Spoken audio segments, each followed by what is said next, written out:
Tollywood অভিনেতা বনির জন্মদিন ছিল শনিবার, আর সেই জন্মদিনে তার হবু স্ত্রী অভিনেত্রী কৌশানী মুখোপাধ্যায়ের কোনো আয়োজন থাকবে না তা কী করে হয়।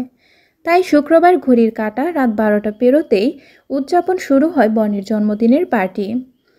সাদা টি শার্টে মোটিফ আঁকা, চোখে কালো মোটা ফ্রেমের চশমায় বনি যেন ঠিক পাশের বাড়ির ছেলে। সামনে সাজানো 4 রকমের কেক। রাতভর জোরদার পার্টি করেও উদযাপনের শেষ নেই।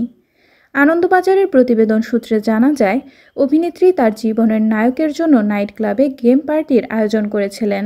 আর বিয়ে নিয়ে এদিন আনন্দবাজারের সাক্ষাৎকারে বনি বলেছিলাম 2025-এ ছাদনাতলায় যেতে পারি, এখনও সেরকমই ইচ্ছে। তবে ঠিক থাকলে আগামী বছর আমাদের 4 হাত এক হতে পারে। উদযাপনের পাশাপাশি বনির উপহারের ঝুলিও ভর্তি। এদিন নায়ক নিজেই নিজেকে দামি মোবাইল উপহার দিয়েছেন।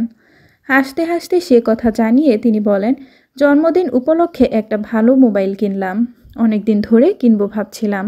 প্রেমিকা কি দিলেন এমন প্রশ্নের উত্তরে বনি বলেন, নামি সংস্কার বেল্ট, মানি ব্যাগ আর টুপি উপহার দিয়েছেন।